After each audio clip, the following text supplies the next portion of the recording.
everyone, कैसे हो सब? I hope all are doing well. Welcome back to the channel. Dear friends, आज से हम स्टार्ट करेंगे एक न्यू एक्ट की series. It is Working Journalist Act.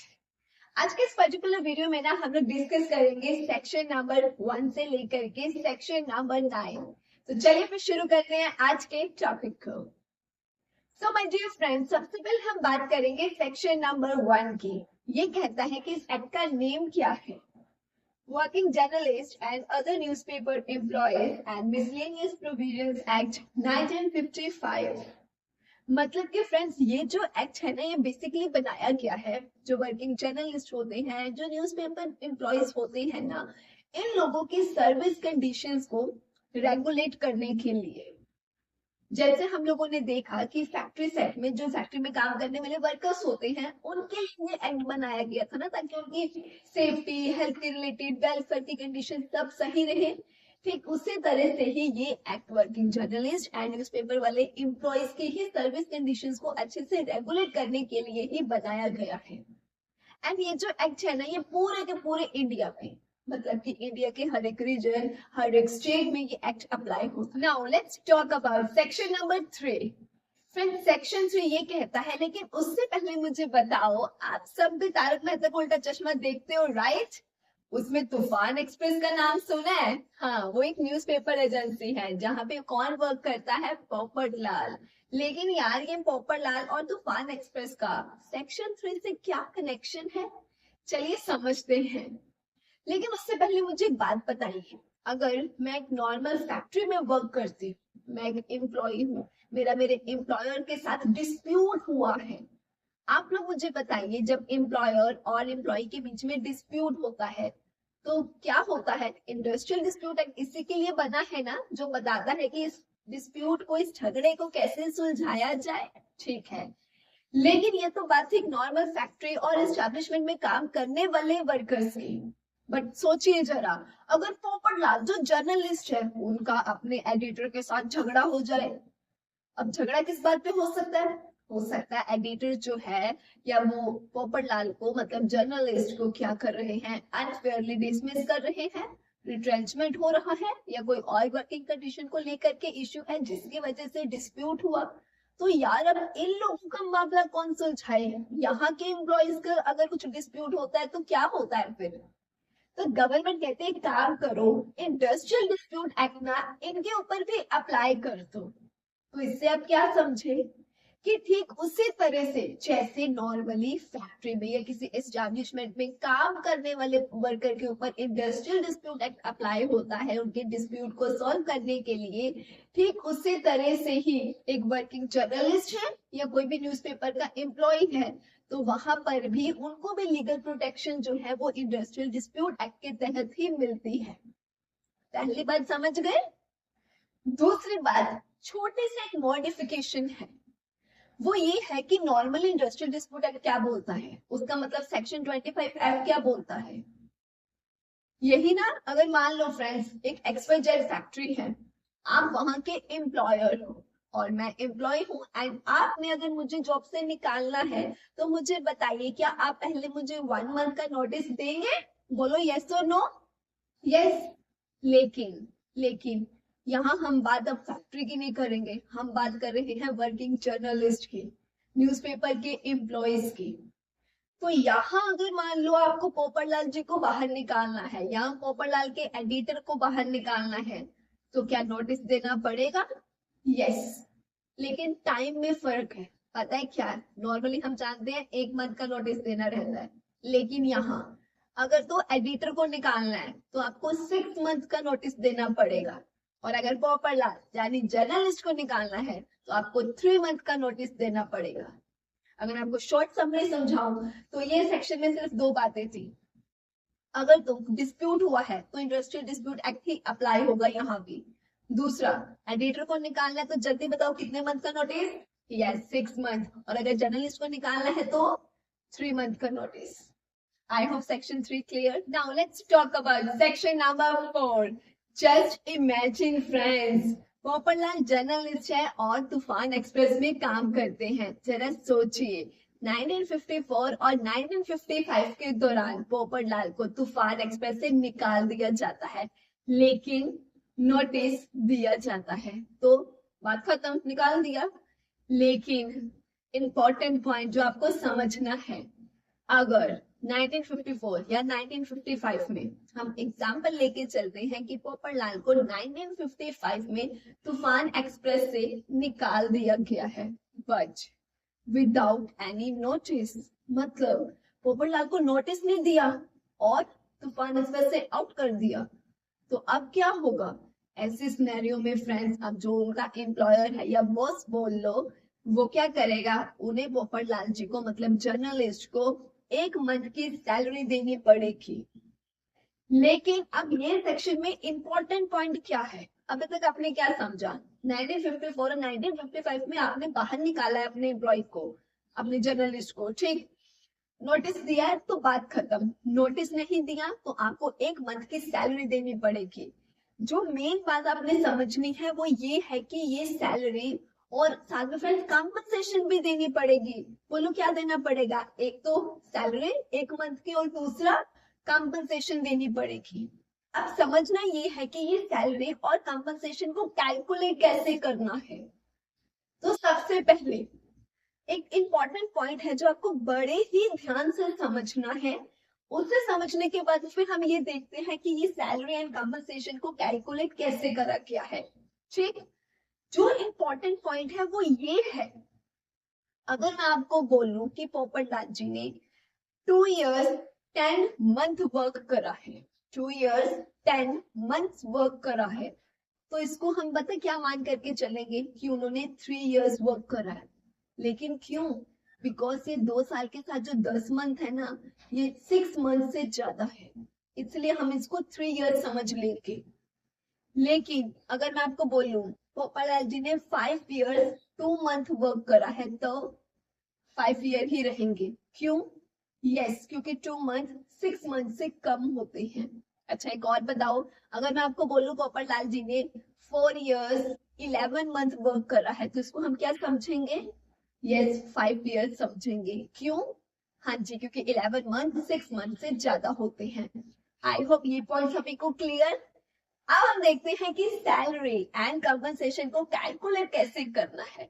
यहाँ पर फ्रेंड्स जो ये सैलरी कैलकुलेट होगी ना, वो जितने साल काम करा है, तो हर साल के 15 दिन की सैलरी मिलेगी।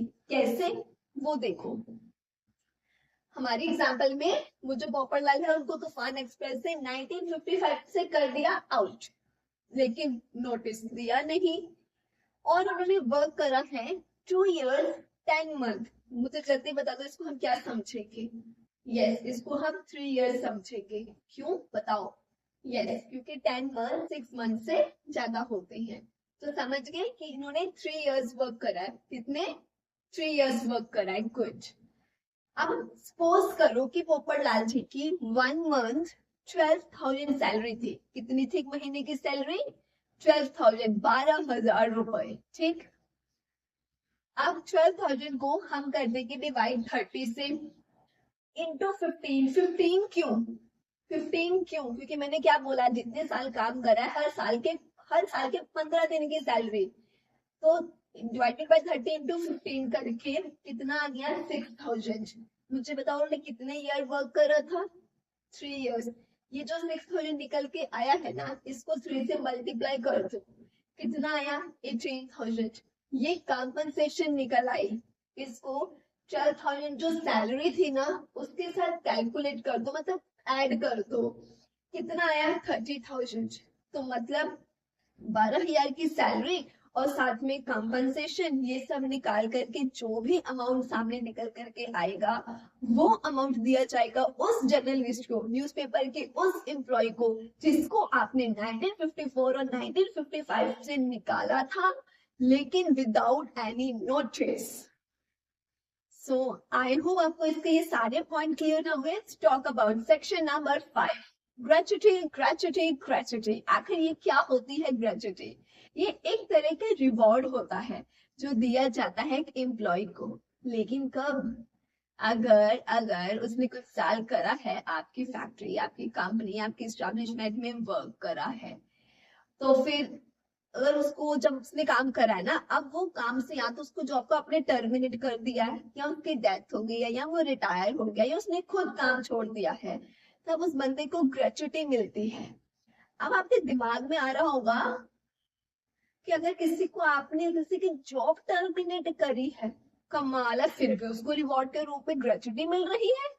यही तो हमने सारे पॉइंट समझने हैं कि आखिर कब ग्रेचुटी मिलती है। चलो समझे। तो सबसे पहले फ्रेंड्स, अगर एक पर्सन है उसकी जॉब को टर्मिनेट किया गया है, मैंने आपको दो सिनेरियो बना करके दिखाती हूँ, आप लोग भी मुझे खुद गेस करके बताना, कि खुद ही सोच करके बताना कि इन दोनों में से कौन सा ऐसा केस हो सकता है जिसमें जॉब टर्मिनेट होने पे ग्रेचुटी मिलेगी, और कौन सा है जिसमें नहीं मिलेगी। ठीक है, चलो। ये है पिंकू, ठीक, ये पिंकू है, और ये है चिंकू। एक पिंकू है और एक चिंकू है। इसके ऊपर मैं पी लिख देती हूँ, ये पिंकू है, सी लिखा है, ये चिंकू है। ठीक है, तो ये जो पिंकू है ना, इसने करा है, दोनों एक्सवाईजेड फैक्ट्री में काम करते हैं। ठीक, पिंकू जो है वो एक्सवाईजेड फैक्ट्री में काम करता है, उसने फ्रॉड करा, तो उसके एम्प्लॉयर ने उसकी जॉब कर दी टर्मिनेट। मुझे बताओ, क्या यहाँ में पिंकू को ग्रेचुटी मिलेगी? नो, जॉब तो टर्मिनेट हुई है। मैंने अभी बताया भी जॉब टर्मिनेट पे ग्रेचुटी मिलती है, लेकिन इसको क्यों नहीं? क्योंकि इसकी जॉब टर्मिनेट का रीजन था फ्रॉड। अच्छा, अब मुझे बताओ चिंकू। चिंकू जो है, इसकी जॉब भी टर्मिनेट हुई है। रीजन पता क्या है? दरअसल जो इनका एम्प्लॉयर है ना यार, उसको बजट की शॉर्टेज पड़ गई। उसका बजट ही इतना हल्का हो गया कि वो कहता मैं तुम्हारी सैलरी अफोर्ड नहीं कर सकता हूँ, तो इसलिए सॉरी, तुम्हारी जॉब को मैं टर्मिनेट करता हूँ, तुम्हें जाना पड़ेगा। क्या यहाँ पे ग्रेचुटी मिलेगी? यस, चिंकू को ग्रेचुटी मिलेगी। लेकिन वाई?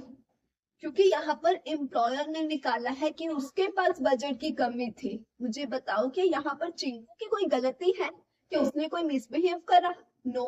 क्या उसने कोई फ्रॉड करा? नहीं, उसने तो कुछ गलत नहीं करा। वो तो एम्प्लॉयर का बजट नहीं था, तो उसको जॉब की टर्मिनेट करनी पड़ी। तो ऐसे सिनेरियो में ग्रेचुटी मिलेगी। तो आप पिंकू चिंकू से क्या समझे? अगर तो एम्प्लॉय की गलती थी, इसीलिए उसको जॉब टर्मिनेट करनी पड़ी उसकी, देन ग्रेचुटी नहीं मिलेगी। अगर एम्प्लॉय की कोई गलती नहीं थी, कहीं ना कहीं एम्प्लॉयर का ही कुछ रीजन था जिसकी वजह से जॉब टर्मिनेट करनी पड़ेगी, तब ग्रेचुटी मिलेगी। क्लियर? अच्छा, अब मान लो ये जो चिंकू है, ये चिंकू बाबा दरअसल अंकल जी रिटायर हो गए हैं, तो क्या इन्हें ग्रेचुटी मिलेगी? यस, अगर रिटायर हो गया है तो इसको ग्रेचुटी मिलेगी। बोलो, ये पॉइंट भी क्लियर? अब नेक्स्ट पॉइंट पता क्या कहता है? ये जो पिंकू है ना, इसने कहते हैं 10 years, 10 साल काम करा है। हो सकता है इसने 12 साल करा है, 15 साल करा है, लेकिन कम से कम 10 साल तो जरूरी है। इसने 10 साल काम करा है। 1 जुलाई 1961 के बाद इसने खुद ही रिजाइन कर दिया। जी हाँ, इसने खुद ही रिजाइन कर दिया। तो क्या इसको ग्रेचुटी मिलेगी? यस। पता है क्यों इसने रिजाइन करा? क्योंकि मान लो इसने 12 साल हो गए थे एक्सवाईजेड कंपनी में काम करते हुए, और इसको बहुत अच्छी और बेटर अपॉर्चुनिटी मिल गई। ये कहता वो ज्यादा सही है भाई, भागो उधर को। तो फिर ऐसे केस में इसको ग्रेचुटी मिलेगी। लेकिन अगर आपने, इसने 10 साल तक मैक्सिमम काम किया होता, 1 जुलाई 1961 के बाद ये अपने पर्सनल मॉरल एथिक्स की वजह से, अपने प्रिंसिपल की वजह से, अपने सिद्धांतों की वजह से अगर ये कहता कि मुझे तो जॉब छोड़नी है, रिजाइन करना है, फिर नहीं ग्रेचुटी मिलनी थी। ये कौन सा केस है?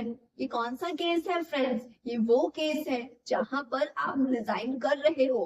रीजन आपको बेटर जॉब का हो सकता है, कोई भी हो सकता है, लेकिन वो रीजन किसी भी हाल में मोरल एथिक्स वाला या आपके अपने सिद्धांतों वाला नहीं होना चाहिए, तब ग्रेचुटी मिलेगी।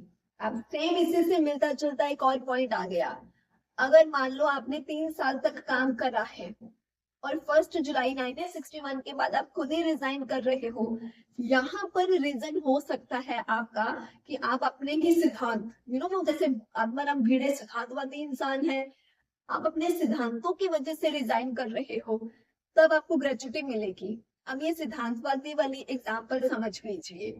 मान लीजिए क्योंकि ये सब न्यूज़पेपर के एम्प्लॉयज हैं, मान लीजिए एक ऐसे को होता है ना कि लोग टीआरपी के चक्कर में कुछ भी नेगेटिव दिखाते हैं।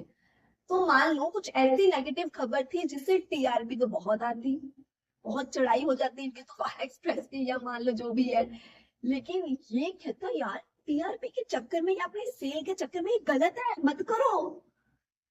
लेकिन वो कहते हैं हमें तो डालनी है ये रिपोर्ट, तुम्हें क्या है, ये इसके सिद्धांतों के अगेंस्ट होगी बात यार। कहता ना मैं ऐसी जगह काम नहीं कर सकता भाई जहाँ पे टीआरपी के लिए कुछ भी डालते हैं, कुछ भी मसाला ऐड करते हैं।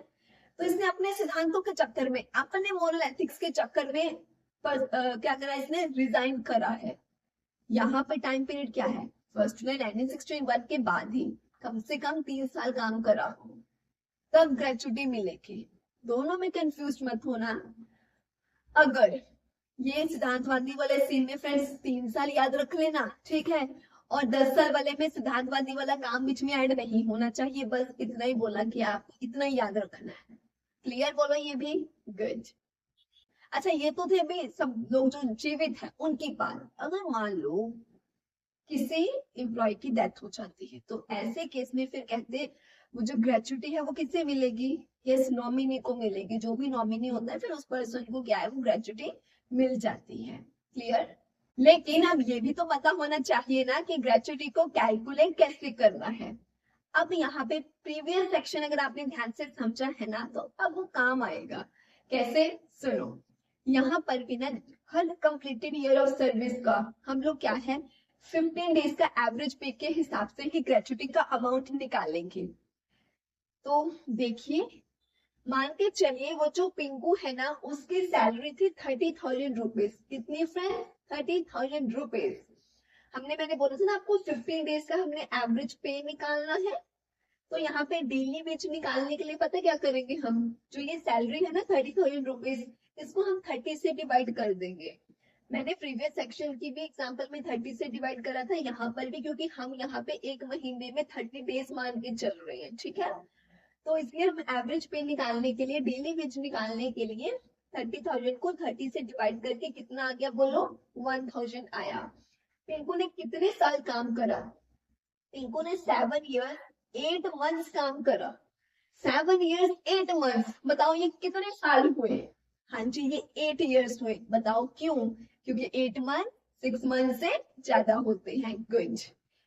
तो एवरेज वेज हमारा डेली वेज कितना निकल के आया, 1,000। पिंकू ने कितने ईयर वर्क करा, 8 ईयर्स।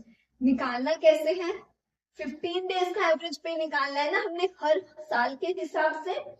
तो सुनो 15 इंटू एवरेज पे 1000, कितने साल काम करा, इंटू 8, इनको मल्टीप्लाई कर दो, 1,20,000 रुपीज। ये जो 1,20,000 आया है ये आया है ग्रेचुटी का अमाउंट। तो इस तरह से ग्रेचुटी कैलकुलेट की जाती है, जितने साल काम करा इंटू 15 डेज एवरेज पे के हिसाब से। समझ में आ गया फ्रेंड्स इसकी कैलकुलेशन भी अच्छे से, गुड। लेकिन यार अगर मान लो कोई छोटी सी एजेंसी है न्यूज़पेपर की, मतलब कि उसमें 6 मतलब 6 या 6 से कम ही एम्प्लॉयज हैं, तो वहां पर कैसे कैलकुलेशन करनी है, क्या वहां पर भी ये सेम रूल अप्लाई होगा, नो।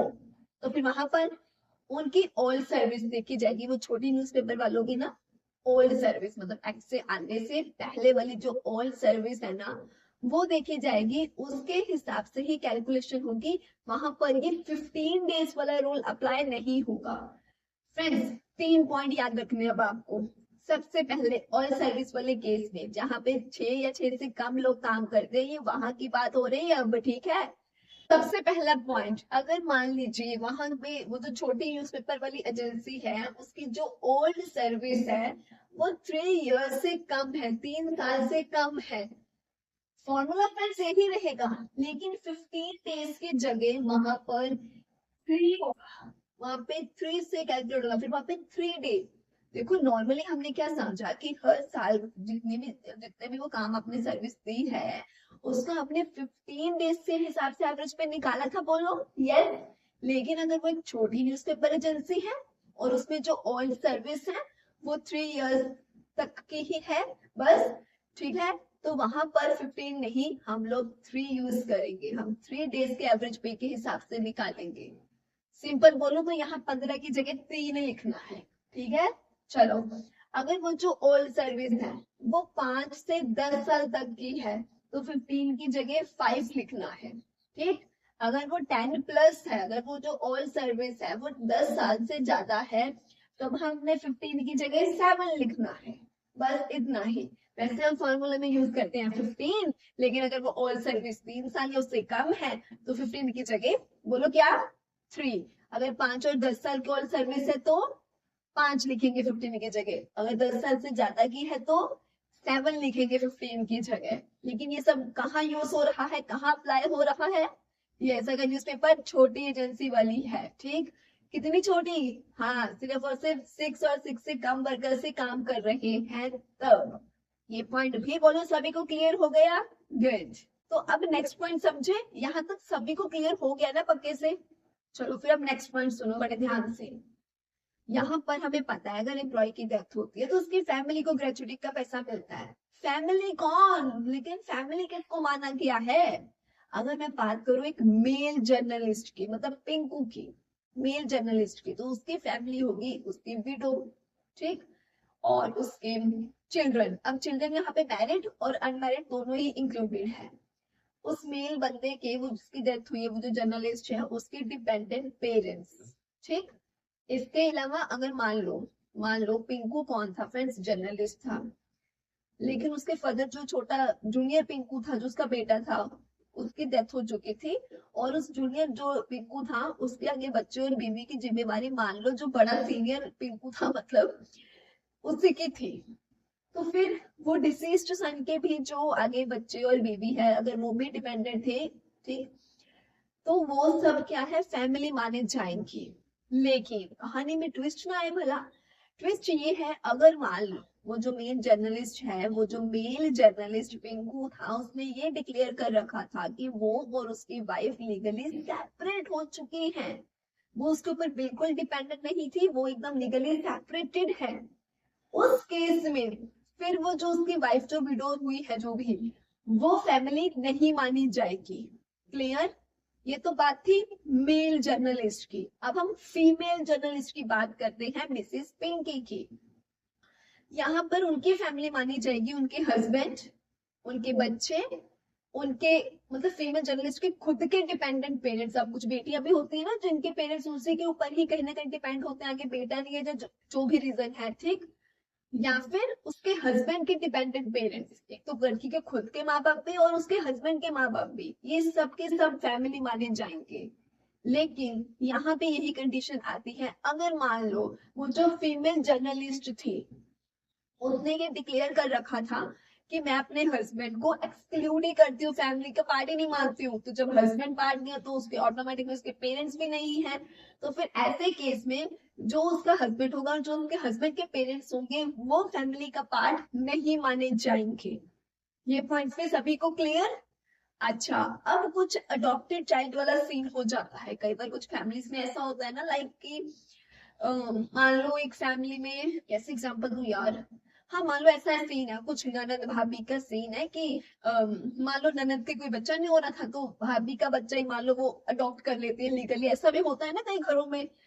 तो अगर मान लो वो जो भाभी थी वो फीमेल जर्नलिस्ट थी और उसका एक बच्चा उसकी ननद ने लीगली अडॉप्ट कर रखा था, तो ऐसे केस में अगर उसका बच्चा किसी और ने लीगली अडॉप्ट करा हुआ था फिर वो उसके फैमिली का पार्ट नहीं माना जाएगा। क्लियर? हाँ, इस बात करते हैं सेक्शन 5 के सबसेक्शन 2 के बारे में। एक पॉइंट मैंने आपको समझाया था ना कि कई बार पर्सन इसलिए भी रिजाइन कर देता है कि उसके मोरल एथिक्स, उसके अपने खुद के प्रिंसिपल्स, अपने सिद्धांत नहीं मानते हैं। अब यार उस बंदे ने जो रिजाइन करा है वो अपने ही प्रिंसिपल, अपने एथिक्स की वजह से करा है या नहीं, इस बात को लेके डिस्प्यूट छिड़ गया। चलो जी, तो ये डिस्प्यूट इंडस्ट्रियल डिस्प्यूट एक्ट में सुलझाया जाएगा। क्लियर? सेक्शन 5 का सब सेक्शन 3 अब ये कहता है, इसको एग्जांपल से समझो। इसमें फ्रेंड्स मान लो ये बोला गया है कि ये जो पिंकू है, ठीक है, ये जो पिंकू है इसने पता क्या करा, इसने नॉमिनी बना रखा था अपनी 10 साल की छोटी बेटी। अब हमें पता है ये तो अभी 18 इयर्स की है ही नहीं, तो ये तो वो माइनर हुई ना, ये है ना। तो यहाँ पर अब ये एक गार्डियन का नाम लिख सकता है, वो उसकी सिस्टर हो सकती है, इसकी वाइफ हो सकती है। ये मान लो इसने अपनी बहन को ही गार्डियन बना दिया कि अगर मेरे को कुछ हो जाता है तो मेरी ग्रेजुएटी का जो अमाउंट है वो, मतलब नॉमिनी तो मेरी बेटी ही 10 साल की रहेगी, लेकिन क्योंकि ये अभी माइनर है तो फिर इसके बिहाफ पे मेरी जो बहन होगी वो क्या है, रिसीव करेगी मेरी ग्रेजुएटी का अमाउंट। लेकिन वो अमाउंट रहेगा इसके नाम पर ही, सिर्फ और सिर्फ इसको इसलिए रिसीव करने को बोल दिया गया है उसकी बहन को क्योंकि पिंकू ने उसको गार्डियन बना दिया था। समझ गए? सो आई होप आपको सेक्शन 5 क्लियर हो गया होगा। Now let's talk about section number 5A। ये सेक्शन में ना हम 3 सिनेरियो समझेंगे। 3। सबसे पहला, मान लीजिए सबसे पहले सिनेरियो में क्या हो रखा है कि ये जो पिंकू है ना, ये जो पिंकू है इसने नॉमिनी बनाया है अपनी वाइफ। किसे नॉमिनी बताया है इसने कि मेरी वाइफ ही मेरी नॉमिनी बनी मेरी ग्रेजुएटी के अमाउंट की। अब अगर पिंकू की डेथ होती है तो इसकी वाइफ को ही वो ग्रेजुएटी का अमाउंट मिलेगा। अगर मान लो इसका बेटा बोले मुझे दो, इसकी बहन बोले मुझे दो अमाउंट, वो क्लेम नहीं कर पाएंगे। क्यों? क्योंकि पिंकू ने स्पेसिफिकली लिखा है कि मेरी नॉमिनी मेरी वाइफ है। ठीक, पहला सिनेरियो समझ गया कि जिसका नाम लिखा है वही बंदे को ही ग्रेजुएटी का अमाउंट मिलेगा, कोई और क्लेम नहीं कर सकता। सेकंड पॉइंट समझते हैं अब इसका। सेकंड पे मान लीजिए पिंकू ने अपनी फ्रेंड चिंकी को क्या है बना रखा था नॉमिनी। ठीक, हुआ पता क्या, एक्चुअल वो जो बंदा एम्प्लॉय था उससे पहले ही मान लो नॉमिनी की ही डेथ हो जाए, चलो जी नॉमिनी ही चल बसा, तो फिर ये जो नॉमिनेशन है ना फ्रेंड्स वो वॉइड हो जाएगी। ठीक, अब यहाँ पे पता क्या होगा, फिर ये जो पिंकू है इसे न्यू नॉमिनेशन का फॉर्म भरना पड़ेगा और किसी और को अब नॉमिनी से बताना पड़ेगा। ठीक, दूसरे सिनेरियो में समझ गए। थर्ड पॉइंट अब समझते हैं। ये वही पॉइंट है मैं ऑलरेडी आपको समझा चुकी हूँ। अगर मान लो ये क्या करता है, अपनी 10 साल की जो उसकी छोटी सी एक बेटी है उसको बना देता है नॉमिनी। अब हम लोग जानते हैं वो तो माइनर है, तो ये साथ में डिक्लेयर कर देगा कि नॉमिनी मेरी बेटी ही रहेगी, लेकिन क्योंकि अभी वो माइनर है दैट्स वाई उसके गार्डियन मेरी बहन बनेगी।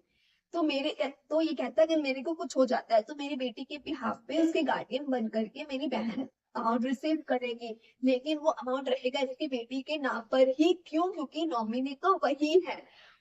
पिंकू की बहन को इसीलिए ही सिर्फ और सिर्फ अमाउंट रिसीव करने का मतलब कह लो एक राइट मिल गया था, क्योंकि वो पिंकू ने उसको गार्डियन डिक्लेयर कर दिया था कि मेरी बेटी तो अभी छोटी है तो तू रिसीव कर लेना अमाउंट, लेकिन रहेगा कहता मेरी बेटी के नाम पर ही।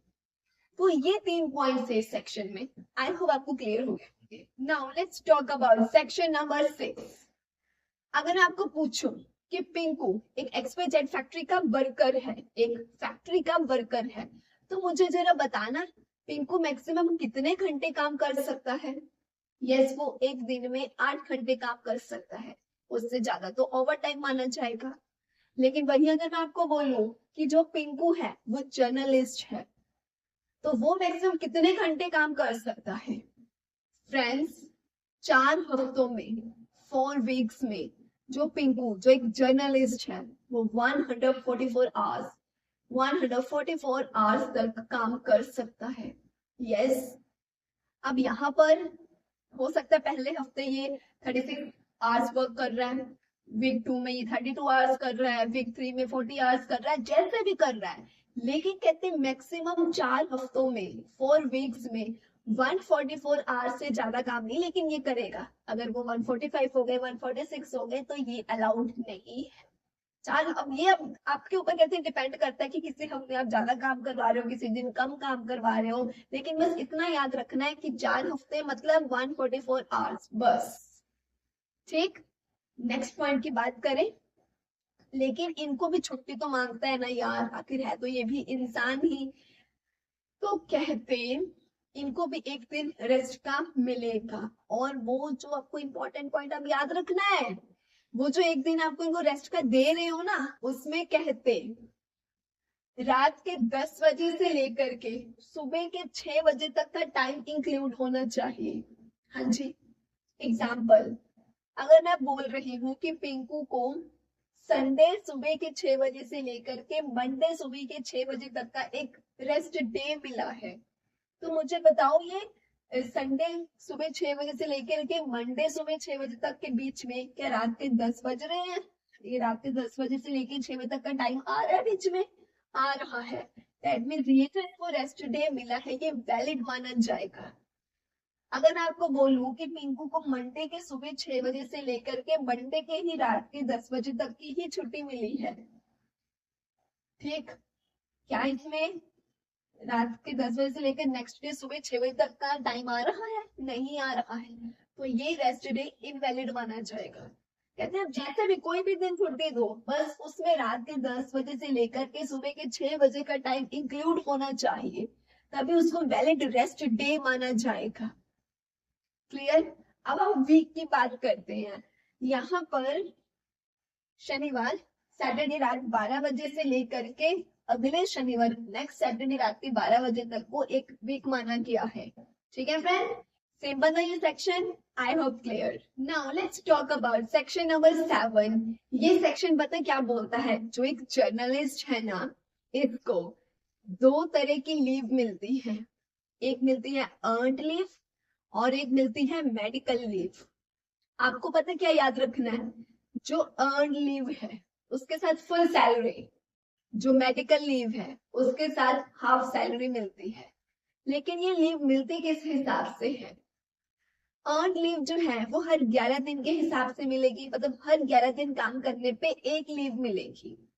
जो मेडिकल लीव है वो हर 18 डे वर्क करने पे एक लीव मिलेगी। अब ये 11 एंड 18 ये याद कैसे रखना है? एक ट्रिक है, सुनो। अर्नड लीव ई से स्टार्ट होता है। ई में ये ऐसे ऐसे लिखते हैं हम। ई 11 डेज, हर 11 डेज वर्क करने पे एक leave. Medical leave MEDICAL, medical. Medical जब मेडिकल मतलब मेडिकल मतलब डॉक्टर के पास जाना है। डॉक्टर के पास क्यों जाते हैं? जब हमारा सर गोल गोल घूमता है, चक्कर आते हैं, गोल गोल घूम के ये 2 बारी सर। मेडिकल का ये ऐसे 18। क्लियर? तो हर 18 डे पे एक आपको मेडिकल लीव मिलेगी। अर्नड लीव ई ऐसे लिखते हैं हम 11। तो हर 11 दिन पे एक आपको क्या मिलती है? अर्नड लीव मिलती है। दैट मीन्स अगर मैं एग्जांपल लेती हूँ अर्नड लीव की, अगर मुझे बताओ पिंकू ने 33 डेज काम करा है तो उसको कितनी अर्न लीव मिलेगी? मुझे बताओ। 33 डेज पिंकू ने वर्क करा है, इसको हम डिवाइड कर देंगे 11 से। कितना आया? 3। मतलब पिंकू को कितनी अर्न लीव मिली? 3। साथ में क्या मिलेगी? Full salary. ठीक। मेडिकल लीव की बात करें, कितनी? 18 डे के हिसाब से। मान लो पिंकू ने 180 डेज काम करा है, 18 से डिवाइड कर दो, एक कितना आया? 10। मतलब इसको 180 दिन काम करने पे 10 मेडिकल लीव मिलेगी, साथ में हाफ सैलरी मिलेगी। बस इसमें इतना याद रखना था फ्रेंड्स। आई होप आपको क्लियर हो गया। Let's talk about section number 8। यार यहाँ पे कहते हैं ये जो जर्नलिस्ट होते हैं इनकी जो सैलरी है या वेजेस है, यार ये कौन डिसाइड करता है? तो कहते हैं सेंट्रल गवर्नमेंट के पास पावर होती है कि वो इनकी वेजेस, इनकी जो सैलरी होती है ना उसे फिक्स भी कर सकती है एंड रिवाइज भी कर सकती है। सबसे पहले फिक्स की बात करते हैं। सेंट्रल गवर्नमेंट यहाँ पे ये डिसाइड कर सकती है कि पोपटलाल कौन सी पोस्ट पे काम करता है, वो एक सीनियर जर्नलिस्ट है या एक असिस्टेंट जर्नलिस्ट है, क्या है, उस हिसाब से सैलरी डिसाइड हो जाएगी। समझ गए ना? तो मतलब ये सब पोस्ट क्या है, ये सब चीजों को ध्यान में रख करके ही वो डिसाइड करती है कि इसकी कितनी सैलरी होनी चाहिए। अब बात करते हैं सैलरी को रिवाइज करने की। फ्रेंड्स ये कुछ डिपेंड करते हैं फैक्टर्स के ऊपर, जिसको ध्यान में रख करके गवर्नमेंट ये डिसाइड करती है कि जो सैलरी है उसको चेंज कर देना चाहिए। यहाँ पे रिवाइज का मतलब यही है कि सैलरी को चेंज करना, कि बढ़ाना चाहिए या घटाना चाहिए। वो सब कौन से फैक्टर्स के ऊपर डिपेंड करेगा? जैसे कि इन्फ्लेशन, मतलब इन्फ्लेशन मतलब महंगाई कितनी बढ़ गई है, कॉस्ट ऑफ लिविंग बढ़ गया है अब, या फिर एम्प्लॉयज की ही डिमांड है कि हमारी सैलरी बढ़ाई जाए, या फिर जर्नलिस्ट इंडस्ट्री में कुछ चेंज आया है। ये सब बातों को ध्यान में रख करके ही जो सेंट्रल गवर्नमेंट होती है ना, वो सैलरी को क्या है रिवाइज करती है।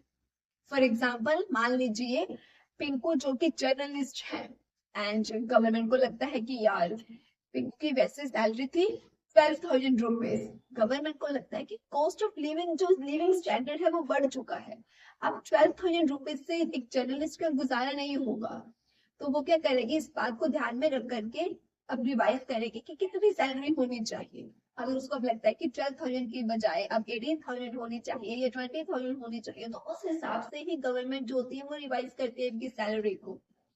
तो salary fix and salary revise आपको समझ में आया? गुड।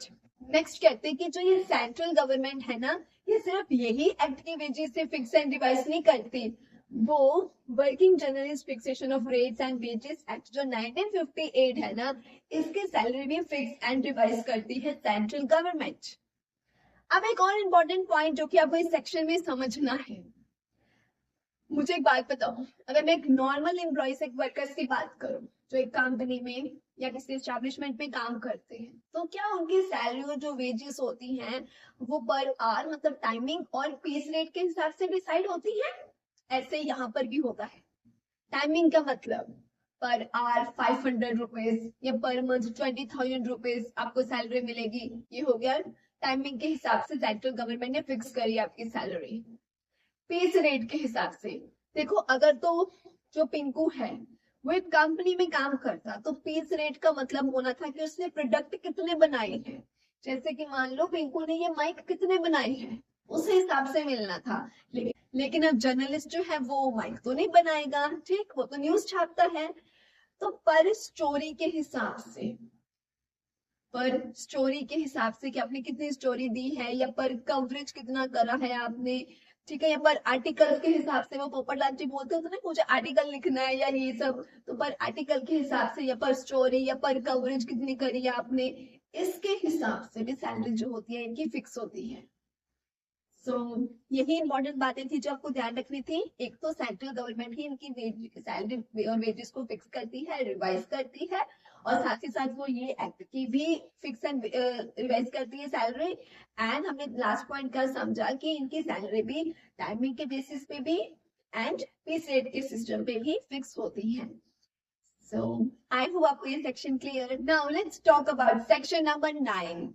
लेकिन ये सेक्शन शुरू करने से पहले फ्रेंड्स अभी तक चैनल को सब्सक्राइब नहीं करा तो सब्सक्राइब कर दीजिए, एंड अगर आपको सभी एक्ट्स की फुल प्लेलिस्ट चाहिए तो मेंबरशिप को ज्वाइन जरूर करें।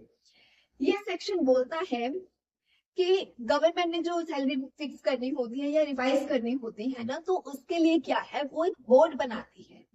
उस बोर्ड में 3 एम्प्लॉयज के रिप्रेजेंटेटिव्स होते हैं, 4 इंडिपेंडेंट पर्सन होते हैं। अब ये इंडिपेंडेंट पर्सन की जरूरत क्या पड़ जाती है, वो इसीलिए सो डैट वो लोग न्यूट्रल लोग होते हैं, क्योंकि ना वो एम्प्लॉयर के साइड की है ना वो एम्प्लॉय की साइड में है। बिल्कुल वैसे जैसे क्रिकेट मैच में अगर मान लो इंडिया वर्सेस ऑस्ट्रेलिया है, अब जो एम्पायर होता है वो ना इंडियन टीम का होगा ना वो ऑस्ट्रेलिया का होगा, उसको दोनों से लेना देना नहीं होगा, तभी तो वो सही डिसीजन लेगा। बस ऐसे ही इसलिए इंडिपेंडेंट पर्सन भी होते हैं, वो हो सकते हैं लेबर लॉ के एक्सपर्ट्स हो या वो मतलब इस तरह से, ठीक। अब वो 4 इंडिपेंडेंट पर्सन में से फ्रेंड्स एक इंडिपेंडेंट पर्सन पता कौन होगा, जज होगा। कहाँ का, सुप्रीम कोर्ट का या फिर हाई कोर्ट का। अब ये मैटर नहीं करता कि वो जज रिटायर हो चुका है या वो अभी भी जज है, वो हो सकता है अभी भी जज है या हो सकता है रिटायर हो चुका है, लेकिन वो जज होना चाहिए सुप्रीम कोर्ट या फिर हाई कोर्ट का, और उसी को ही इस बोर्ड का क्या है चेयरमैन भी बनाया जाता है, उस जज को। ठीक है फ्रेंड्स, समझ गए। एंड ये बोर्ड बनाया क्यों गया है, सो डैट वो जो गवर्नमेंट की सैलरी फिक्स करनी होती है या रिवाइज करनी होती है उसके रिगार्डिंग प्रॉपर सही से डिसीजन लेने के लिए। सो आई होप आपको आज का टॉपिक अच्छे से क्लियर हो गया। तो मिलते हैं अपकमिंग वीडियो में, तब तक के लिए bye bye, take care, happy learning.